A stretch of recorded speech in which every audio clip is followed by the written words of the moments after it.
3. Are we live? 1, 2, 3. Looks like we're live. Hi, I'm Glenn at COAF Field Team on YouTube. And this round, we're going to do a recap of the Blue River. In this case, the Blue River where yours truly went fishing this past Sunday.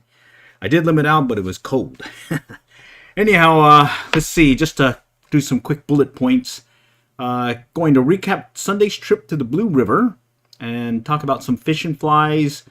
Also exploring the area north of Hughes Crossing, and then what I would do and what I would not do next time, and then we'll play it by ear after that.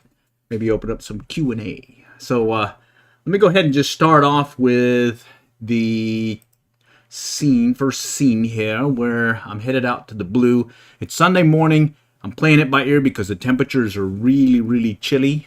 And, well, let me go ahead and run this real quick. Let me just mute it. I can talk about it real quick. Okay. All right. So I'm just hanging out over here at the Scotty's One Stop, talking about some fishing flies. In particular are, let's see if I can point it out. Here's my cursor. You can see there's a patch, excuse me, right there. There's a producer, patch rubber leg, and this is in case the brown color. And then this is this nymph or midge thing that I'm not sure what it's called. And then I wanted to have this pink kind of nymph or midge, and then here's another one. This one had a gold bead. This the one that was pink had a black bead. And I always like stopping by Scotty's and picking up some fishing flies, especially the ones that I don't tie. In particular, I don't tie the patch rubber leg. At least I do off and on, but I like the ones that are offered by Scotty's. So I stop over there before I head out. So additionally, I'll keep the near deer and other fishing flies that I'll talk about in the video, and I can stop and talk more about it as need be. All right, so let's go ahead and run the video. To produce for me, got a mix of some it looks like nymphs, some producers, as well as some patch rubber legs. All right, let's see how it goes today. Alrighty, coming into the parking area, I can see at the low water crossing, got a lot of folks there, so we decided to move on and head up the hill and head up to the parking area for Desperado Springs. And that is Desperado Springs right over here. This is the parking area. It's up high, or at least on an incline or hill. So when you start walking down here, you'll note that you'll be going in a downward walk. Okay, we're back. We got the TFO 6-weight on the OPSD Skagit head. I'm going to start out with a near deer, but we picked up those flies over there at Scotty's just in case. A walking stick or wading stick. And we're going to go see if we can get something here on the Blue. Temperatures are about 27, I think it is right now, so it's definitely chilly. Definitely chilly out there, and while on the way, decided to make some stops along the way at the various barrels or stocking locations. So here's barrel 2, and now we're on to barrel 3. It's kind of tight here. So some of the key things to take note of the area is the stocking locations where they have the barrels. You do have to, excuse me, you do have to probably bring waders so you can get into the water area or into the river itself and access where the trout are lurking. It looks very promising, just from a shore access standpoint, maybe a little tough. And that was barrel 3. We'll move on up, and we continue on to the next barrel. It should be barrel number 4, and sure enough, there's the view. And again, it looks like it's going to be real tough to get to a access location. And then go on to the next spot. In this case, I decided to sidetrack and take a look at a spot that was recommended by Zach Flatt, formerly from Oklahoma, now a fly fishing guide up in New Mexico. Has some great tips on the Blue River. Do check out his site. And this is the Boulders. Arrived at barrel 5, and this is the destination where I went last trip. And I'm going to go ahead and give it a try really cold temperatures, so I'm anticipating it's going to be a slow bite, so I'm going to have to play it by ear. His recommendation was to try some patch rubber legs and whatnot, but I think I'm going to try that olive near deer before I mix it up. All right, we made it up here. There was no cars when we first drove up to the parking area, and then one other car drove up, but I think right now I'm the only one here, at least this section of the river, so let's see how it goes.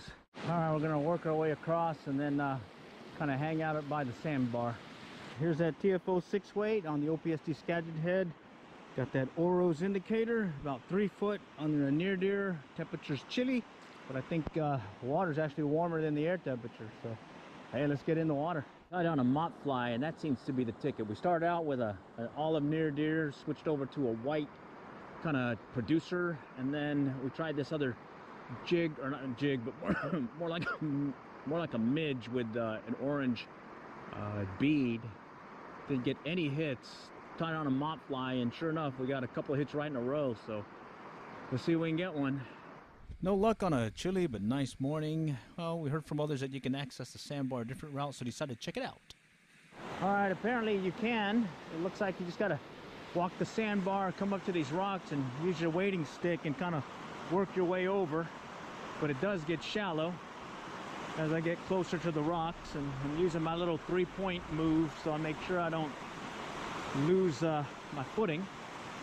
And yeah, I'm pretty much almost on the other side on the rocks now, so yeah, you can definitely cross here by just jumping in the water. Basically, just take it careful. All right, yeah, come down this way, follow this little rock pattern, and work your way across, and you're there. Ah. All right, okay, well, I think this is the section that they call the boulders. And well, I'm gonna peek. Okay, and main thing I want to point out here is this information that comes from the flatoutfishing.com, and that is Zach Flat, the fly fishing guide from New Mexico's website. Let me show you real quick. Here's his website, Flat Out Fishing, right there. Started a service in Oklahoma knowing that he was going to go to New Mexico, and he's since have gone there. And what you want to do is scroll down to the bottom and especially take note of some of these fishing flies. These are some go-to ones that have been working well on the blue in the past. I remember seeing this one right here, the ladyfinger. There's the producer, and there's those patch rubber legs. So keep those in your back pocket when you're stopping over there at Scotty. See if you can pick up some of those. And then as you go all the way down, you can see from his past experience fishing the blue, he gives several locations. Location 4, location 3, location 2, and then the CNR or catch and release area over there at the Blue River. And you can take a look at that, get some details. Over here in particular, as I'm showing in the video, took a little snapshot where he's talking about the boulders. And this is the main channel. It runs fairly deep, so I suggest running an indicator with a producer on it approximately 4 feet deep. Well, guess what? I went 3 feet deep and I didn't use a producer. And I didn't get a hit. And I was about ready to call it quits. Then I decided to go ahead and lower the indicator or lower the fly further down in the water column because it was cold, and I figured, hey, they're probably deeper, and luckily I was able to get them. So very, very good insight from flatoutfishing.com. All right, I'll go ahead and run the video, and if you have any questions, do reach out. I'll stop and answer any of those. Peek around here, maybe see if something's lurking in here. Let's see how it goes. Looks like one produced. We just had to drop it further down. Got on the hit. They are deep today, it looks like. Which makes sense because it was pretty cold. Let me go grab my stuff. Yeah, we got ourselves a trout. First trout of the day. And guess what we do with the first trout of the day? we're going to keep them because we don't know how we're going to do for the rest of the day. He went for a near deer, olive near deer. Okay, so we were going to give it up here, but we decided to just go ahead and adjust the depth. Dropped it about another 6 inches, another foot I mean, and it's just a really slow drift, letting it kind of move along bottom, and he barely hit it, took it under, and he was on. So maybe there's another one kind of lurking down there. Okay, we're just using our polarized glasses just to check out the water, see if we. And so I had to make a decision at this point. Do I stay and keep fishing a place where I'm maybe not getting any hits? So I took a rule of thumb of another fly fishing guide who has guided up in the Oklahoma Broken Bow area, as well as our local lake over here, Lake Lavon, where you use your polarized glasses and you start walking the river and keep going until you see some trout and then fish. And so I was going to take that opportunity. I figured I would do some exploring. If I don't see any trout, I don't see any trout. If I see some likely fishing areas or excuse me, fishy areas, I'll stop and give it a try. And in this case, I stopped at this first waterfall down from the boulders. I didn't see any trout lurking. I thought I did, but I didn't. So I went ahead and moved on, and I just started continuing on, working my way down the river, kind of exploring the area. We can see any trout movement anywhere, and haven't started fishing, at least in this section. There is looks like there may be something over here, but I think we'll move around some more. We're gonna cross over here. I thought I saw some trout back in this area, so we'll go check it out. Opens up into this area here. So this was interesting. Let me back up the video real quick.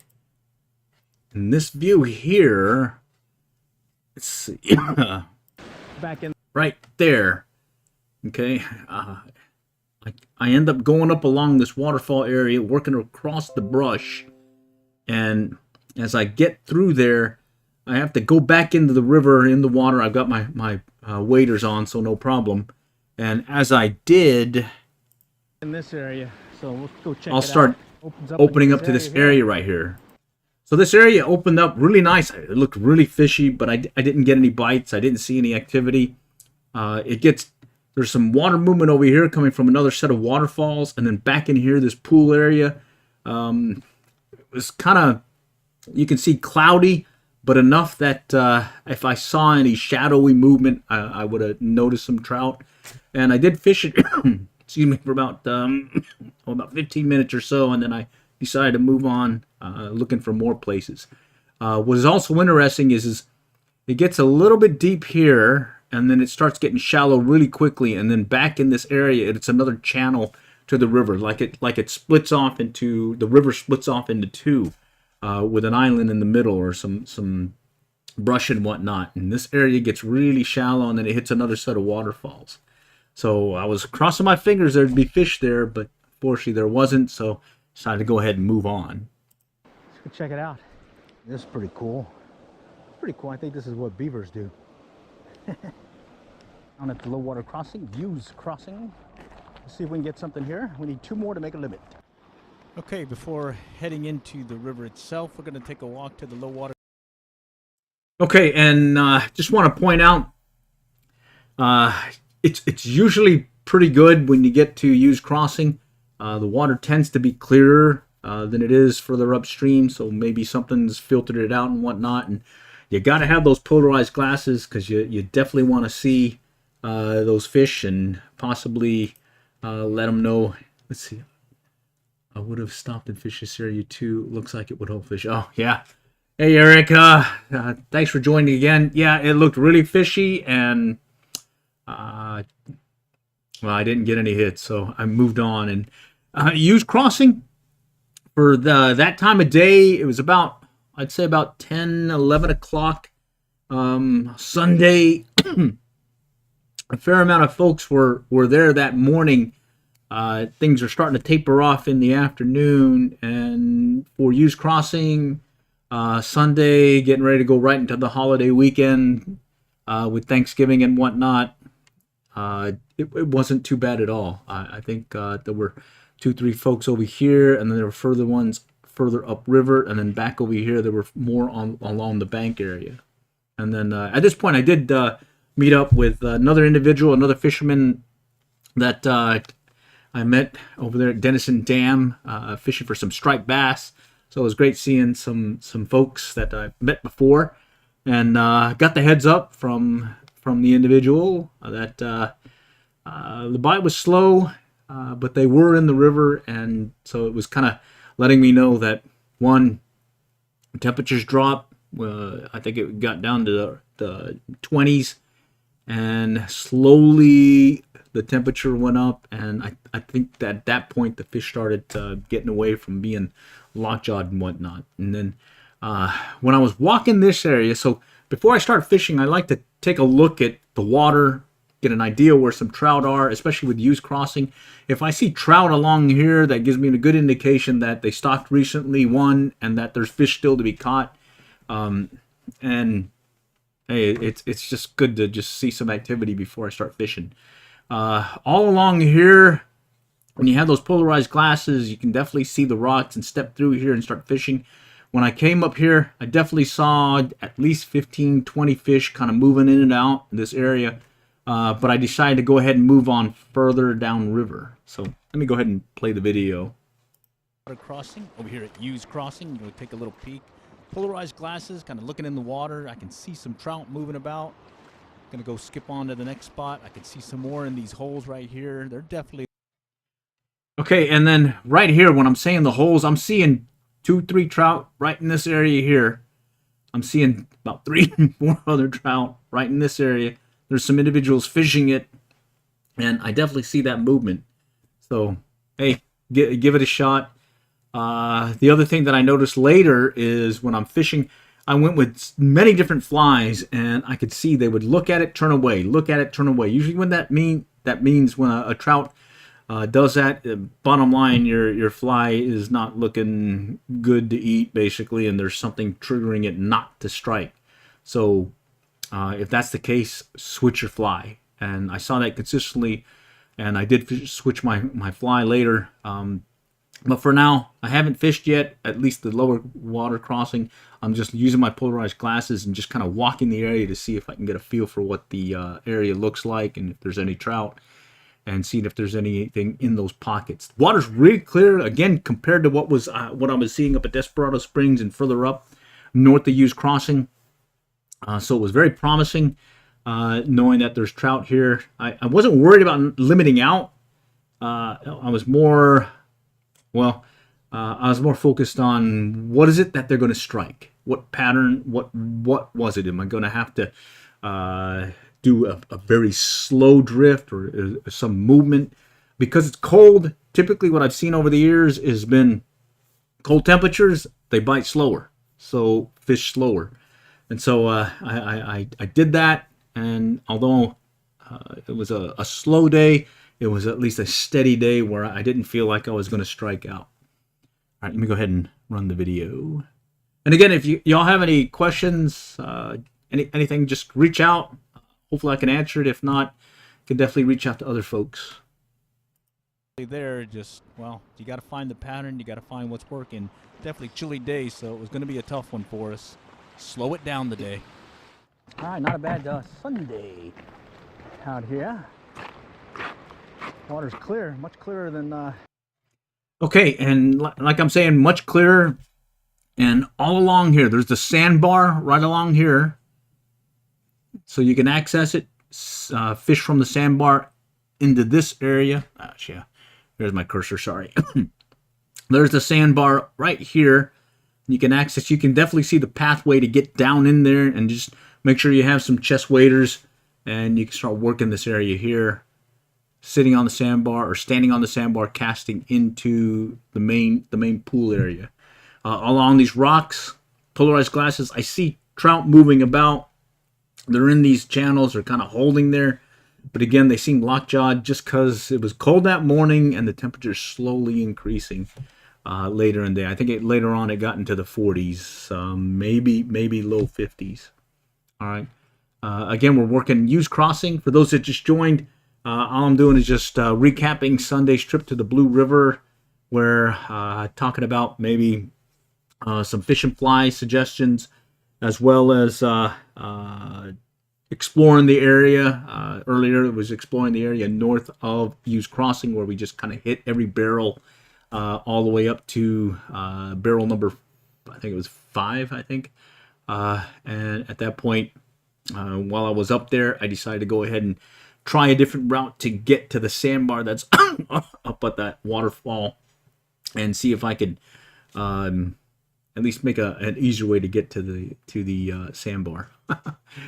Okay, let's go ahead and play the video here. Where we were up by Desperado Springs on the boulders, and say the bite's a little bit slower today, but well, maybe we can get a limit. All right, let's go check out the island. All right, they may be in that undercut. Okay, so one word of caution. I use a walking stick. I used to use, let me see if I can grab it real quick. Give me a second.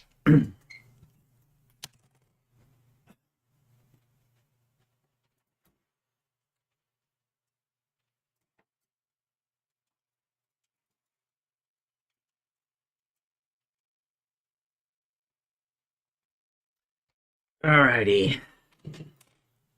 Okay, so many years ago when I first started fishing the Blue River, I didn't have a wading stick. I didn't have a walking stick. I didn't have anything. I just went into the water and started fishing. And then I had a dunking. I got soaked. Luckily, I had a change of clothes and I was able to continue fishing. And so I decided then I just grabbed this piece of branch here. It was crooked and all that. I put some tape and whatnot later and used this for a good 5, maybe 10 years or so. And then one day it broke on me, and I decided, okay, I need to get me a wading stick. And then I noticed, holy cow, those things are expensive. So I learned that, hey, wait a minute, why don't I just use a normal walking stick? I picked one up over there at Academy for, I think it was like $9.99, or maybe on sale $99.99. But it's worked perfectly so far. So all I do is you take the rubber tip off, and there's a little metal spike there, and it works perfectly for a wading stick. The one that I have collapses because you can just undo the joints and then it'll collapse on you. There's also ones that have little clips on them. But I do recommend, if you're going to be out on the river, especially the Blue River with all those really slippery rocks, make sure you have cleats on your wading boots, and make sure you have a wading stick. Eventually, sooner or later, you're going to get a dunking, but hey, if you use that 3-point, always have 3 points of contact to the ground, you should be good to go. And in this case, the walking stick saved me. Even though I wasn't even in the river, I was already starting to slip. Okay, all right, let's go ahead and run the video. Another individual on the other side of the island, so we need to be careful.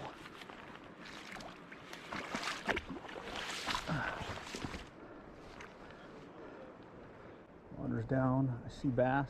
I see trout. With my polarized glasses, I can clearly see some bruiser-sized trout in there, as well as a number of other trout. So, hey, I just got to get them on my line. Okay, so when I'm talking bruiser-sized trout, these are those ones that they stock for the trout derby that are, I think they're like 20 inches or so. They're really nice sized ones. And while I was sitting over here, or at least standing in the river trying to catch me one of those, all along here I would see 2 of them just kind of make their way back and forth. I did see probably about another 20-30 trout kind of lingering in here, all kind of interested in my fly. But I just didn't find the pattern, and they would just go back in and out.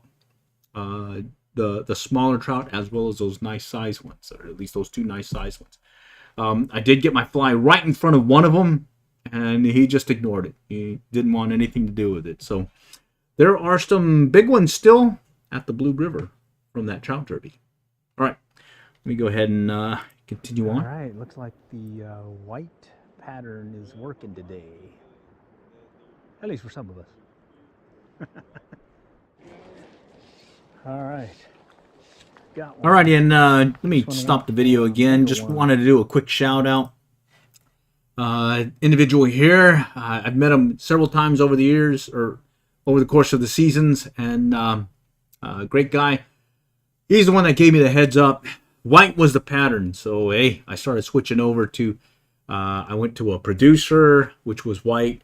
I went to a patch rubber leg, which was white, and then I finally settled into a white mega worm, and at that point I started hooking the trout consistently. Additionally, there were several folks that were back over here along the bank. Shout out to them. I recall Autumn, and I believe Adam and Steve. It's great always when I'm out on the river, out in the field and whatnot, when folks say howdy. So it's great to meet y'all. Alrighty, let's go ahead and run the video right over here before I start it. So you can see right here is a log, bunch of rocks, and if you went over that log, you're gonna fall into a pool. I mean, it's gonna be deep.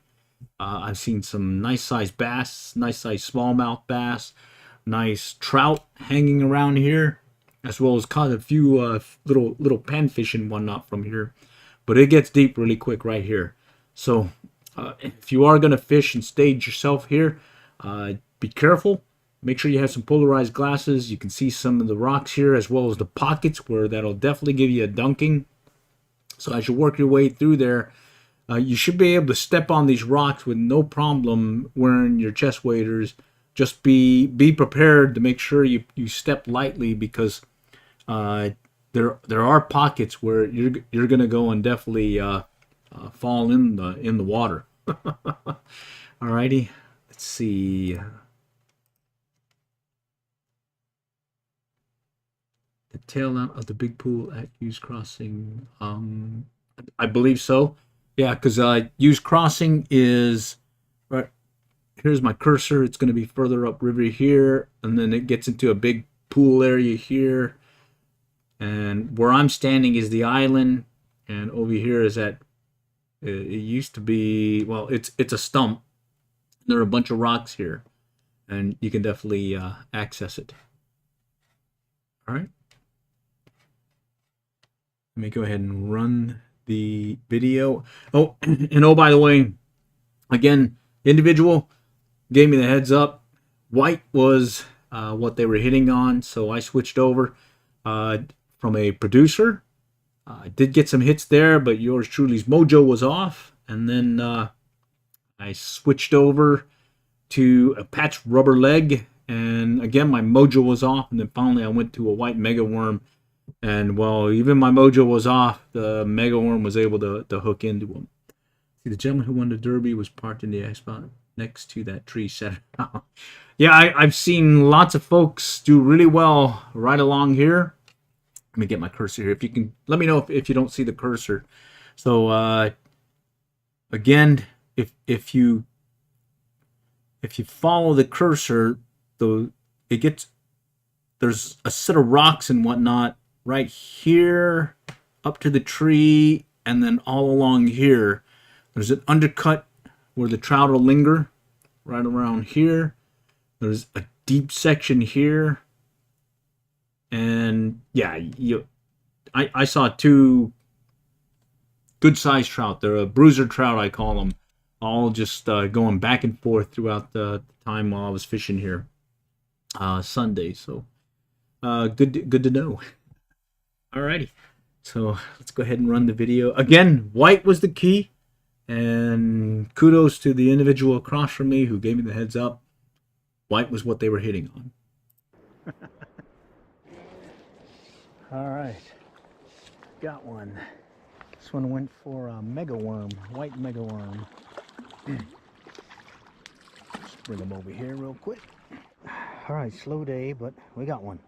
All right, another one on the mega worm. And what was key about the mega worm was the way I tie it. All right, I keep the hook there we go. more exposed. Worm was You should be able to rough see it here shortly. Right there. So I tie the mega worm. I'll leave this exposed. It works out all right initially because this will float up high versus the hook. But after you get a couple of hits, it'll start getting tangled in there with the hook. So I probably need to make some adjustments here and maybe tie it a little bit more closer. But what I noticed, especially with the trout this round, they would hit it, and it's almost like they would just swallow the whole thing, and then I'd be able to hook them. No problem. I've had it before where they kind of nip the tail right over here. They kind of just nip at it. In this case, they would just come in and just kind of go all the way through and take the worm. Alrighty. It was a good day. Ended up limiting out. All right, I think we'll do a we'll do a video on this. All right, and then again, I want to do a shout out to the folks that were out there. There was one individual over there by Hughes Crossing that said howdy later in the day. I didn't catch your name, but it was great meeting you. Cam over there again by the low water crossing. I met him at Denison Dam and had a great time fishing over there. We were killing some stripers over there at Denison. It was great to see you again. And then the individuals on the bank, they were great to meet as well. I believe it was Adam, and Steve. Alrighty, let's see. Hi Eric. Let's see. If you were BFS fishing a rooster tail or super duty, do you think you would have landed more fish that day than fly fishing? I would say yes, and the only reason why is because another individual later came and he was using some ultralight spinning gear, working a super duper, in this case a rainbow trout super duper, and about I forget, it's the let's see, it's the one that's, let's see, it's not 2 inches, I think it's like 1 1/4 inch. He was using that and he was hitting them left and right. And then there was another individual while I was in the parking area. Someone had left the rainbow rainbow trout super duper sitting on my pickup truck, and I thought they left it by accident, so I put it away. And then another individual parked next to me showed up, and I talked with him and mentioned to him, hey, is this yours? And sure enough, he said there was another guy who had limited out and said this is all they were hitting on. I got them all on this, and he left it for him, but I guess he forgot it. So I gave it to him and said, hey, give it a try. I've had really good success with the super dupers. Again, it's just the color. You got to find the color. Let's see. 1 1/4 is ideal for super duper. Yeah. I keep both 1 1/4, and I think what's the one that's one down from it. That's done well for me. Here, let me grab one real quick.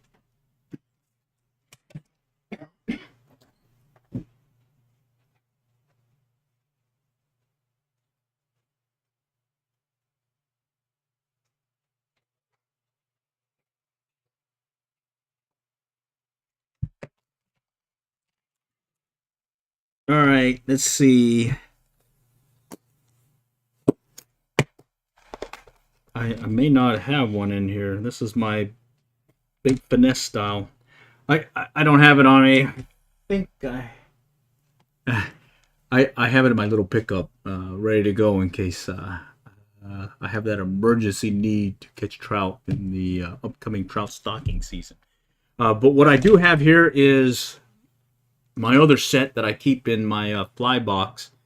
Because I like doing bait finesse fishing also, and I like keeping a bunch of rooster tails. And consistently over the years, what I've done, especially at the Blue as well as the local trout stockings, is I'll start out with I think it's the Fire Tiger. Let's see if I can get this right. All right. There, this is the Fire Tiger. Right there. It's got the brass or gold blade, and it's got this orangey looking color here with some dots. That's the one I typically will start out with, and then I'll adjust from there from a solid chartreuse or a solid white. Other cases I'd use a black one. This black one, and this is weird. I was at Bethany Lakes, our local lake here, when they stocked, and I used both of these.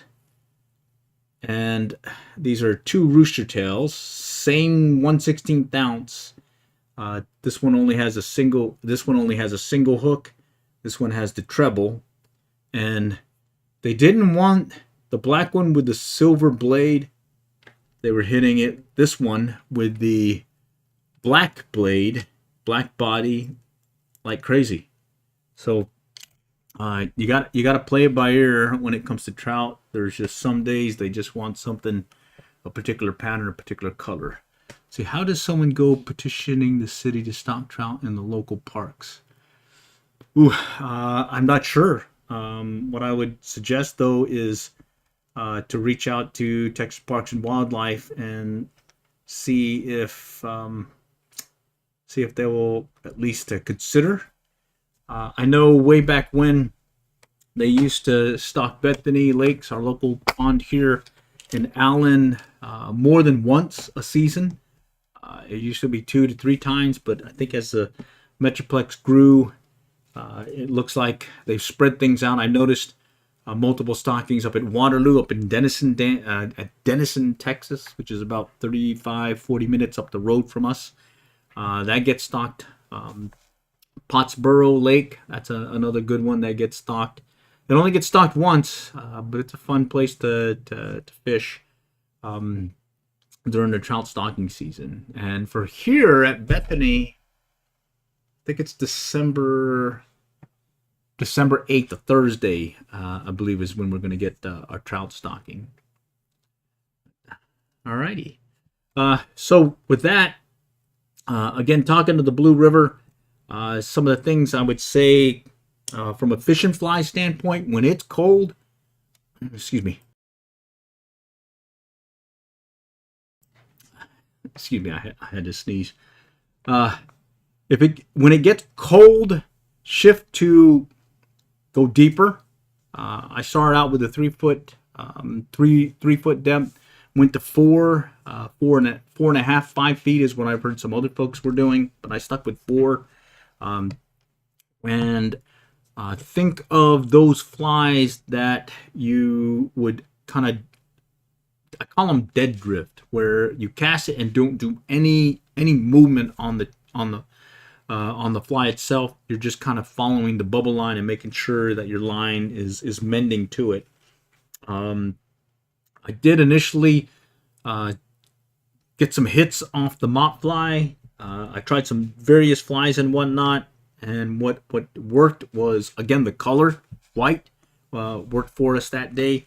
I did hear from one individual where the tan mega worm, as well as a tan patch rubber leg, did really well. I went ahead and, luckily when I was there, let's see if I can show it again. This is the patch rubber leg right here. And the thing about the patch rubber leg is these micro legs right here. See, this is one that still has the line still attached to it from when I was fishing it, but these little micro legs, they just kind of drift and float in the water, and as it moves really slowly, these legs kind of trigger the strike. And when things are cold, I think that's what you got to go with. You got to go with some kind of fly that can handle, or that could be dead drift, and you're not going to do much action at all. When I was fishing this one section, let's see if I can get to it again. Right. Let me move here. Let's see. Right here. Okay, so I fished opposite of the island that's downriver from Hughes Crossing. So let me get my cursor here. So here's a low water crossing. If you can see my cursor, it's right along here behind this stump or tree. And I'm fishing in this area here. And all along here, I can see trout. I can see trout following my fly. I can see them turn away. They'll come up. They're reacting to it, but then they're turning away. I try a dead drift. I try a slow retrieve. I try a stop and go retrieve. I try a fast retrieve. In most cases, they would come up really quickly, or one would pull away from a school of 3 or 4, take a look at it, and then turn away.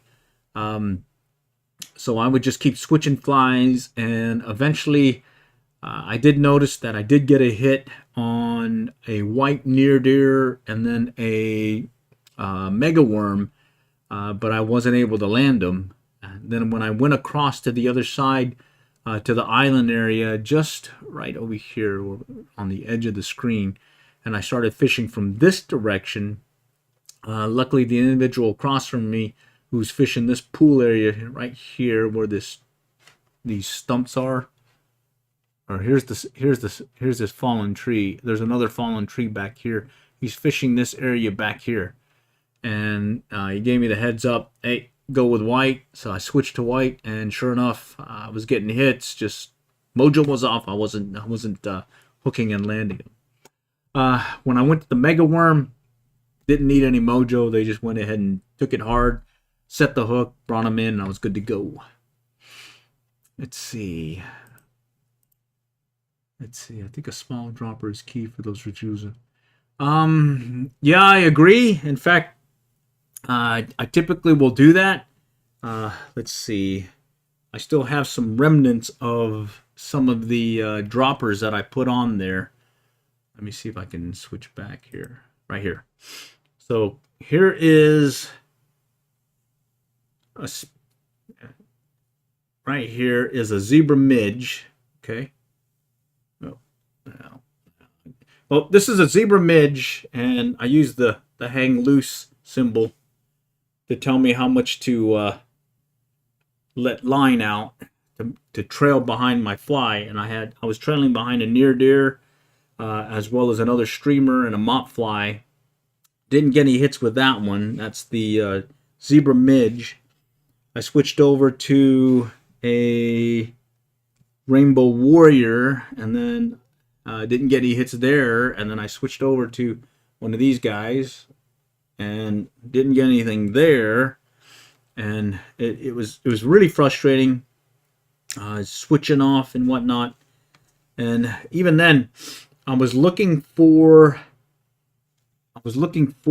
possibly, because I learned this years back. So I wonder if I still have it. Let me grab it.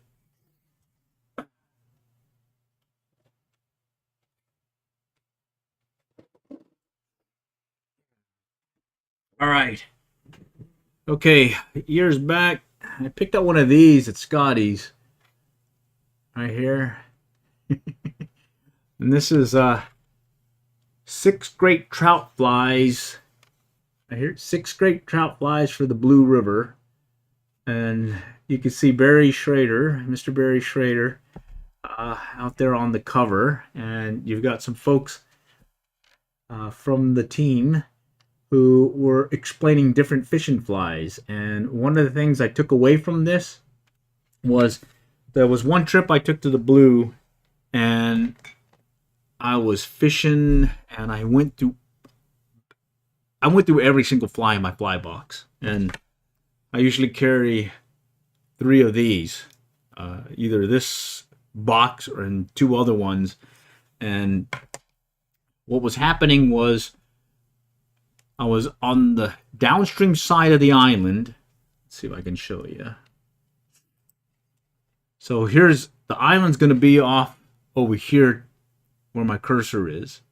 Downstream from there is a set of rocks and whatnot and pockets.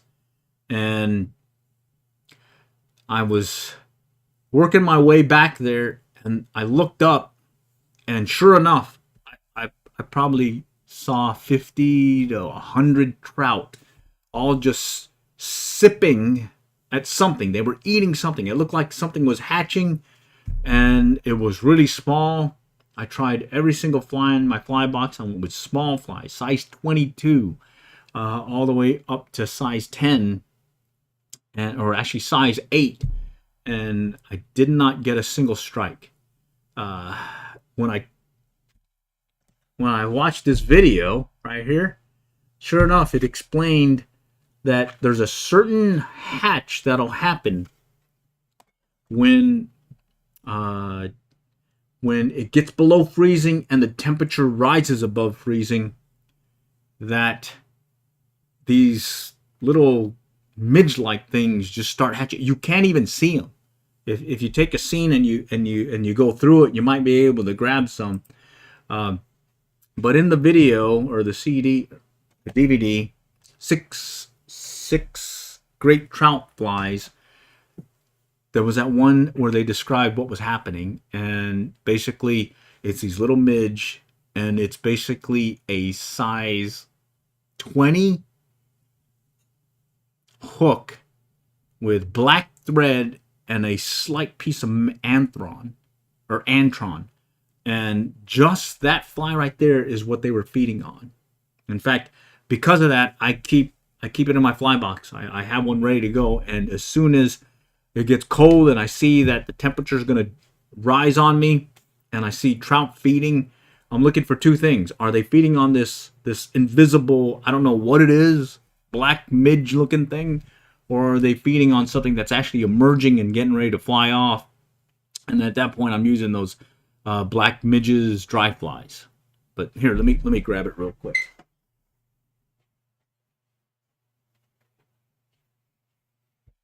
All right.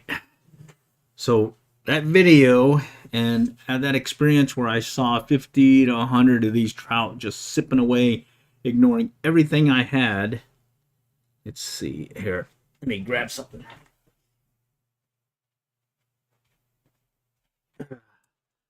Okay, so here's my little fly box deal right here, where I keep a bunch of these ready to go. And right in here, let's see, right down here is this little fly that they suggested in the six great trout flies for the Blue River. And what I'm talking about is, again, this one that I picked up at Scotty's. All right, I still have it, and I still watch it every once in a while when I forget something. But let me see if I can grab it. This one is on a size 20 hook, and I keep this one ready to go anytime we go below freezing, and it starts getting warmer, and I see trout feeding on something that I can't see. Let's see if I can get it better. I'm trying to focus in really close. And it's a simple fly. All it is black thread. I'm not sure. Right there. So, can y'all see that? It's black thread to build up a little body, and then a small piece of antron, just like an air sac. So that right there is what I keep in my fly box anytime, at the ready, anytime I anticipate this hatch happening. All right. And in that video, they explain what that is. Is that a CDC wing? No, it's a piece of antron string. I followed the pattern that it described in the video. But bottom line, just kind of tie a midge body with some black thread, dacron thread, and then lay a piece of antron on there, sort of like a figure eight tie to hold it in place right here. And they were feeding like crazy, and I used every fly in my fly box, and boxes and I didn't get a single one. So that's what they wanted. Alrighty. So some things that I probably would do different this next round is, let's see if I can get this focus right. There we go. All right. Is I would probably take Zach Flatt's advice. Let me see if I can show you again. Right over here on his website, Flat Out Fishing, where he describes some key pointers to prepare for when you're fishing the Blue River. I would probably read these again and just say, hey, if he says 4 feet with a white producer, I'd probably do that first. In this case, I just got excited being able to make it back up to the blue, and well, I forgot, but luckily I was able to find the pattern enough to limit out. Okay, I see a comment. Fly fishing is an art unto itself, starting with learning to cast the line out and timing of the cast to reading the water to figure out what it is. Yes, agree. And what is it? Pat McManus, the fishing, the pleasant misery, or the addiction. So hey, just to give you how much addiction I have with this fishing bug.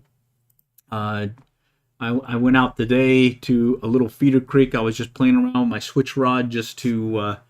There was a couple of casts, the double Spey and the Snap C is what they were calling this one. I've got switch rods, and I mainly got it because I hurt my shoulder one year, and well, if I'm going to be fly fishing, I couldn't do my overhead cast like normal, so a two-handed rod was able to allow me to continue fishing even though my shoulder was hurting. Anyhow, I went out today and I caught some little sunfish and whatnot. I'll put a video out on it. Just because I needed a wetter line today.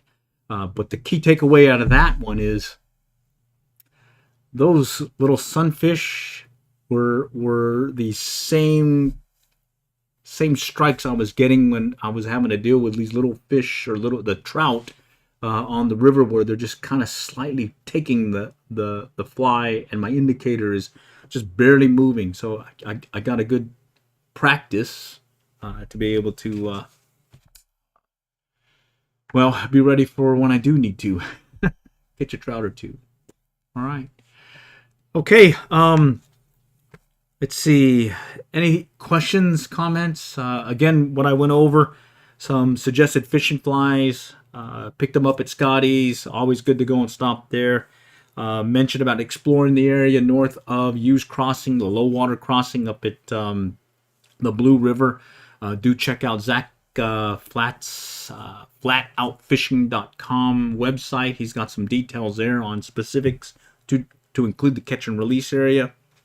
And then what would I do again? What would I do different? What would I do again? I definitely start off right off the bat going deeper when it comes to colder temps. What I wouldn't do, I wouldn't forget to go and read some of this stuff that some folks have posted. What are the 6 patterns covered in the DVD? Let's see. I'm trying to remember now.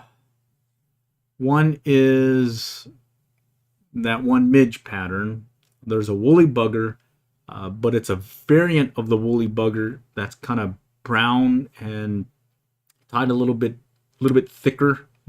There's another midge pattern that's kind of using like a bluish grayish thread.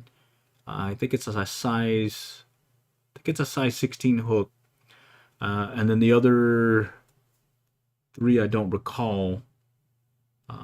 But one of the key things I took away from it was, one, the midge piece, and then the other piece was Barry was mentioning a sculpin pattern, which was that variant of the woolly bugger, because that seemed to be a producer of some trophy trout over the years there, especially when it gets darker at night. So let's see. There's Ralph James. There's, let's see, Chris Adams. And there's Barry Schrader. And let's see. Each of them talks about 2 patterns that they worked on the river. So I'll have to watch it again and give you a heads up as to what those patterns are. Right. All right. Any other questions? All right. I really appreciate y'all joining today. Hopefully I can keep doing this for fun. And maybe like our little motto says, average Joes learn to fish by our trials and errors. All right. All for now. Till next time. We'll catch y'all later. And good luck and good fishing.